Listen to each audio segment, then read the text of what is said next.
Oi, pessoal. Hoje eu queria convidar você, cada um de vocês, para fazer parte de um projeto, que é a Academia Folha Política. A Academia Folha Política é mais do que um curso, simplesmente. Ali dentro tem o meu curso de Logopolítica, agora também o curso sobre juristocracia, totalitarismo e resistência política. Tem outras iniciativas, como a Agenda 2030, de comentário de atualidades, tem vários vídeos, mas isso tudo cria um espaço. Não é apenas uma coleção de produtos individuais. Isso é um espaço de reflexão, um espaço de conexão entre as pessoas e, sobretudo, um espaço de autoconhecimento. Ali a gente está construindo um caminho, uma viagem para que cada um se conheça melhor a si mesmo, isso é a base de tudo, também para que nós, como brasileiros, conheçamos melhor o nosso país, nós conheçamos melhor o tempo que nós vivemos no nosso mundo, que nós conheçamos melhor também a nossa civilização, a civilização ocidental. Isso tudo cria uma atmosfera de conhecimento. E o conhecimento é que conduz à liberdade, que conduz à libertação. Então, esse é o convite que eu queria fazer. Conhecer todo esse ambiente de uma construção conjunta.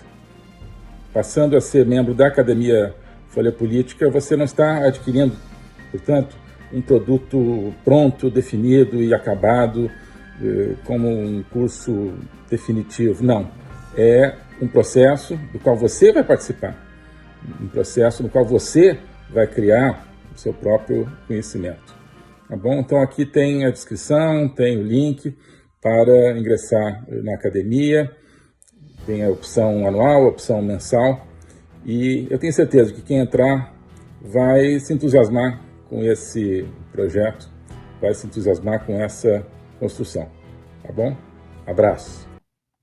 Então, por isso é que o Brasil está on nos Estados Unidos, porque é no momento em que, pelo menos, uma das duas principais correntes políticas dos Estados Unidos tem essa percepção, olha, totalitarismo está avançando na Ásia, na China, no Oriente, na Rússia, e está avançando no Oriente Médio, está avançando na África, está avançando na América Latina, e está avançando dentro dos Estados Unidos. Então, nós estamos diante de uma das duas principais correntes americanas que quer retomar esse eixo de mundo, liberdade e totalitarismo. Claro que isso tem muito a ver com a emergência da China, mas não é apenas. Eu acho que há uma percepção de que vai além de uma emergência da China, de que instrumentos do chamado globalismo ocidental, enfim, do globalismo multilateral, como o Tratado de Pandemias, instrumentos do clima, são também uma ameaça à liberdade. E há uma percepção de que é algo interno e não apenas externo. Então, os Estados Unidos não estão tranquilos, nem diante do mundo e nem diante de si mesmos. Então, existem hoje praticamente dois Estados Unidos. Existe um que está muito confortável no mundo do avanço totalitário e o outro que não está confortável. Um que está abrindo as próprias portas americanas para a criação de uma sociedade de vigilância e controle, e outros que quer preservar os Estados Unidos como uma sociedade livre e, se possível, ajudar a defender essa liberdade no resto do mundo. De tudo isso, só reiterar isso, o seguinte, a visão americana, portanto, não é apenas dos Estados Unidos, é uma visão de mundo que os Estados Unidos têm seguido, mas que parece uma visão essencial, de que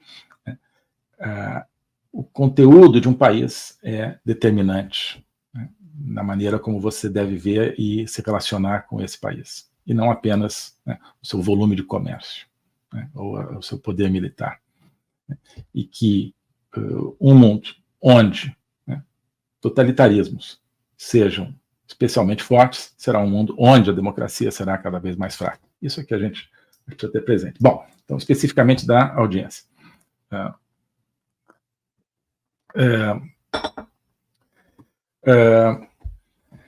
Então, quem preside esse subcomitê é um deputado republicano, porque os republicanos têm a maioria hoje na Câmara de Representantes, então eles presidem, é assim, o sistema deles, eles presidem todos os comitês, né? Enquanto que no Senado os democratas têm a maioria, então no Senado os comitês são todos presididos por um democrata. Quando um comitê é presidido por um republicano, ele tem um ranking member, que se chama, que seria como se fosse um vice-presidente daquele comitê, que é do outro partido, né? Então, são as duas principais figuras em cada comitê, o presidente do partido que tem a maioria naquela casa e o vice-presidente do partido que tem a minoria. São só dois partidos, tem dois, às vezes, parlamentares que são independentes, mas eles sempre fazem parte, escolhem um dos dois grandes partidos para contar como maioria ou minoria dentro de um dos partidos. Então, são dois na prática. Então, o deputado que convocou, que presidiu e que introduziu a sessão é o Chris Smith, que é alguém que está visivelmente conectado com tudo isso que a gente falou aqui, com os riscos para a democracia no mundo e com os riscos para a democracia no Brasil e o que isso representa de risco para os Estados Unidos, né? O Chris Smith, ele acho que enquadrou muito bem o tema do Brasil, tanto em função daquilo que está acontecendo no Brasil, da erosão de liberdades básicas, fundamentalmente da liberdade de expressão, enquadrou isso diante de uma perspectiva histórica, né, sobretudo falando de Cuba e de como o modelo que está sendo adotado pelo Brasil tem semelhança com o modelo de Cuba, modelo já, né, tradicional de um país totalitário na América Latina.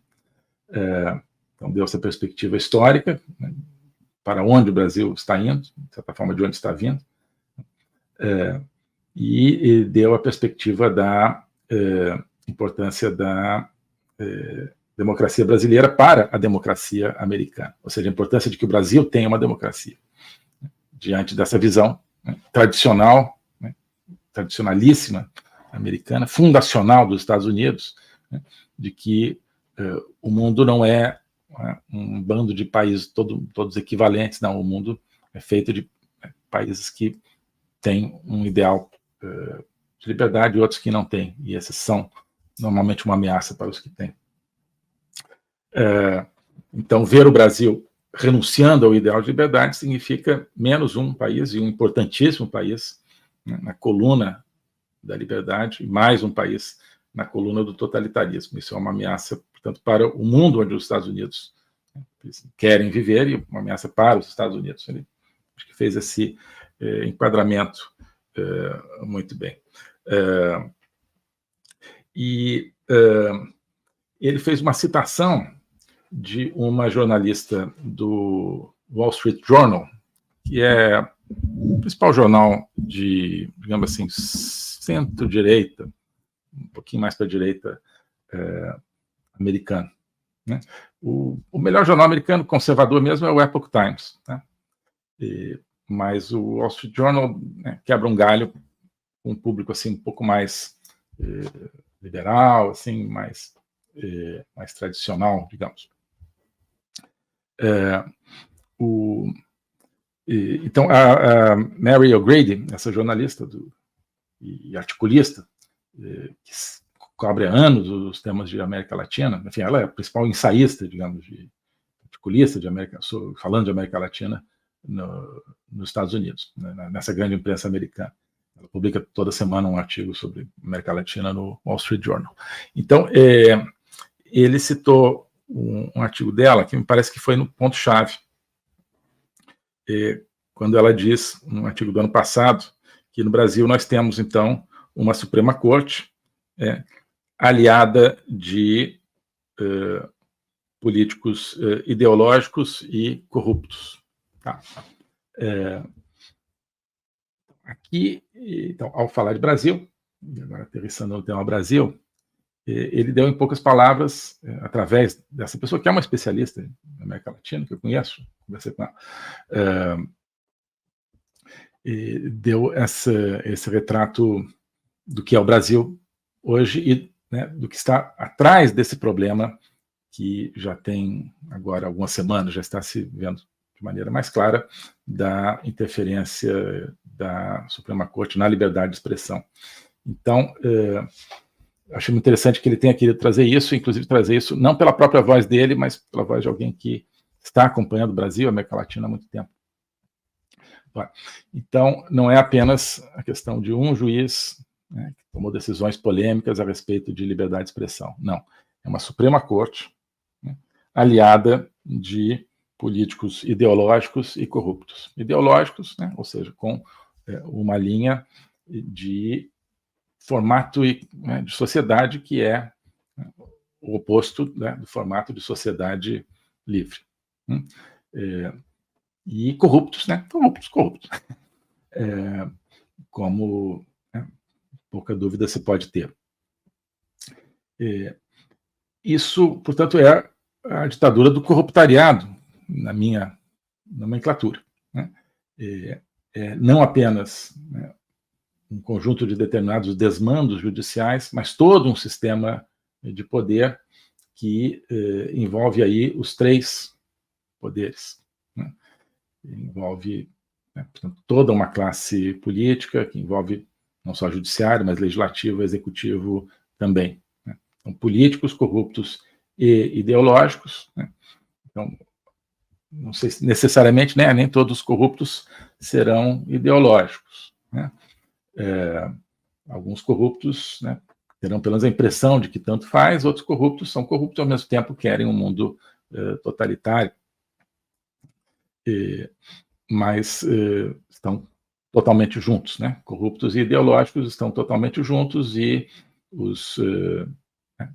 as fronteiras estão cada vez mais apagadas entre essas duas correntes políticas no Brasil. Ideológicos falando, né, da ideologia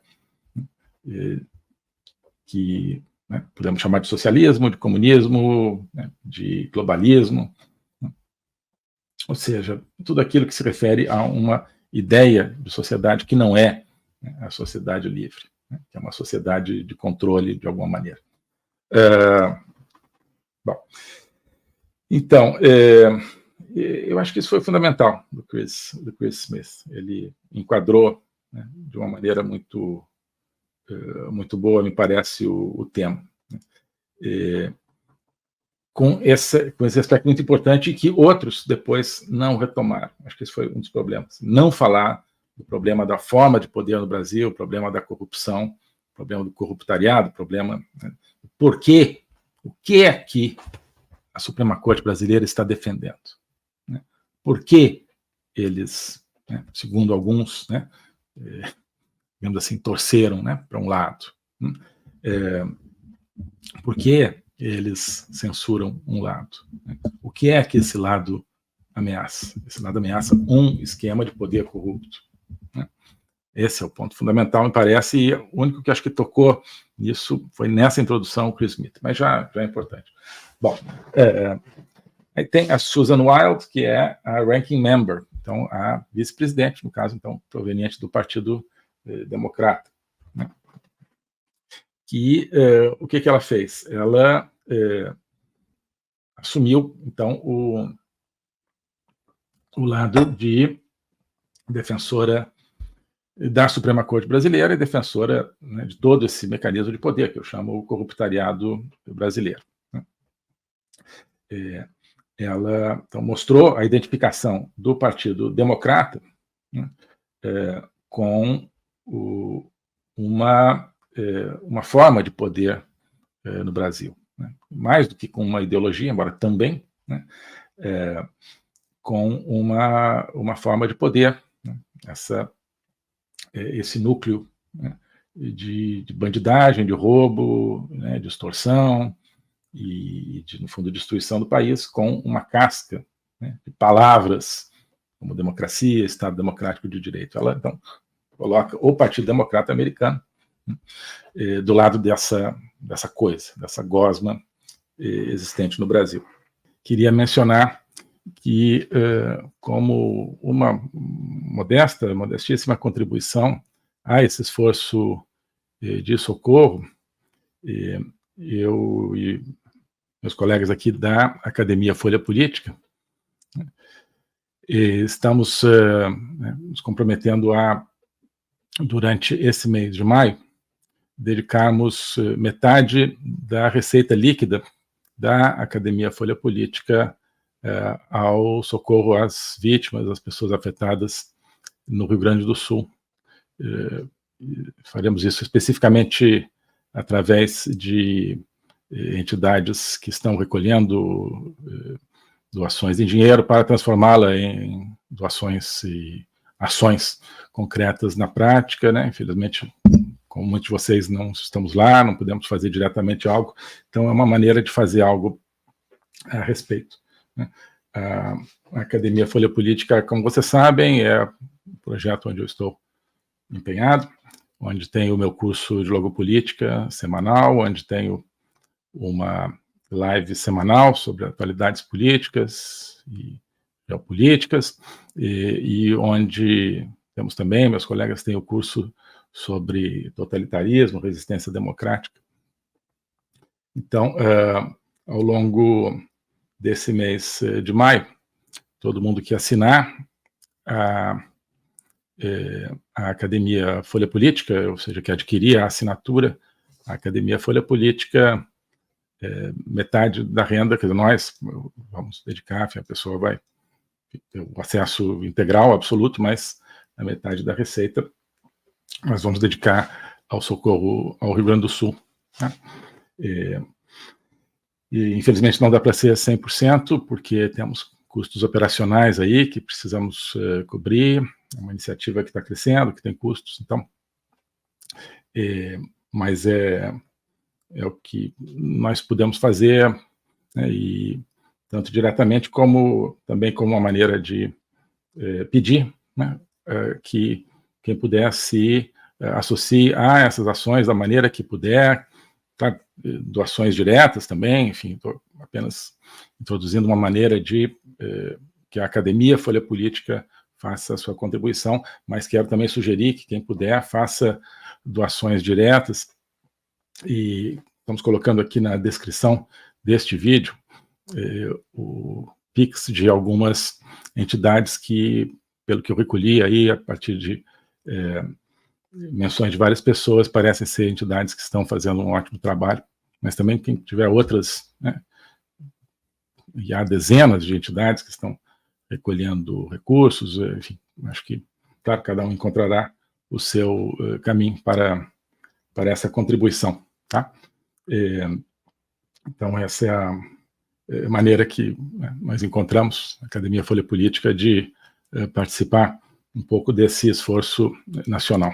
O globalismo existe, é uma coisa concreta. Ele é composto pelo Great Reset, do Fórum Econômico Mundial, pelo projeto hegemônico da China, pelo programa de manipulação e conquista da América do Sul pelo Foro de São Paulo e outros elementos. E esses elementos, eles atuam uns em benefício dos outros, sempre, principalmente através do controle da linguagem, porque o controle da linguagem é o controle do nosso pensamento. Então nós estamos tendo o nosso pensamento reprogramado, e essa reprogramação vai contra a nossa liberdade, vai contra a essência do ser humano. Isso é o globalismo. Com base nesse estudo, nessa experiência, é que eu criei o curso de logopolítica. Toda semana eu dou aulas sobre geopolítica, literatura, filosofia, cultura de um modo geral, tudo isso em conjunto formando um espaço de conhecimento que eu denomino a logopolítica, para nós não apenas entendermos a ameaça do globalismo, mas podermos nos contrapor a ela. Se você quiser entrar nesse projeto de conhecer o globalismo e enfrentar o globalismo, clique aqui.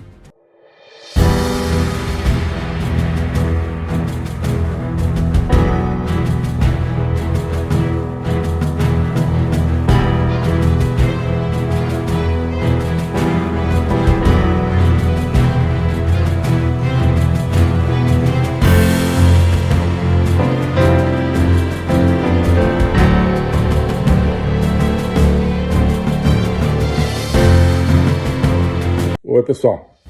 Hoje eu queria convidar você, cada um de vocês, para fazer parte de um projeto, que é a Academia Folha Política. A Academia Folha Política é mais do que um curso, simplesmente. Ali dentro tem o meu curso de Logopolítica, agora também o curso sobre juristocracia, totalitarismo e resistência política. Tem outras iniciativas, como a Agenda 2030, de comentário de atualidades, tem vários vídeos, mas isso tudo cria um espaço. Não é apenas uma coleção de produtos individuais. Isso é um espaço de reflexão, um espaço de conexão entre as pessoas e, sobretudo, um espaço de autoconhecimento.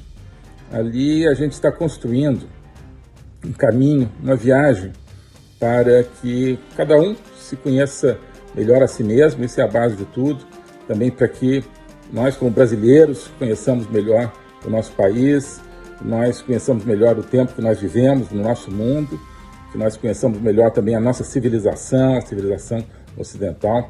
Isso tudo cria uma atmosfera de conhecimento. E o conhecimento é que conduz à liberdade, que conduz à libertação. Então, esse é o convite que eu queria fazer. Conhecer todo esse ambiente de uma construção conjunta. Passando a ser membro da Academia Folha Política, você não está adquirindo, portanto, um produto pronto, definido e acabado, como um curso definitivo. Não. É um processo do qual você vai participar, um processo no qual você vai criar o seu próprio conhecimento. Tá bom? Então aqui tem a descrição, tem o link para ingressar na academia, tem a opção anual, a opção mensal, e eu tenho certeza que quem entrar vai se entusiasmar com esse projeto, vai se entusiasmar com essa construção. Tá bom? Abraço.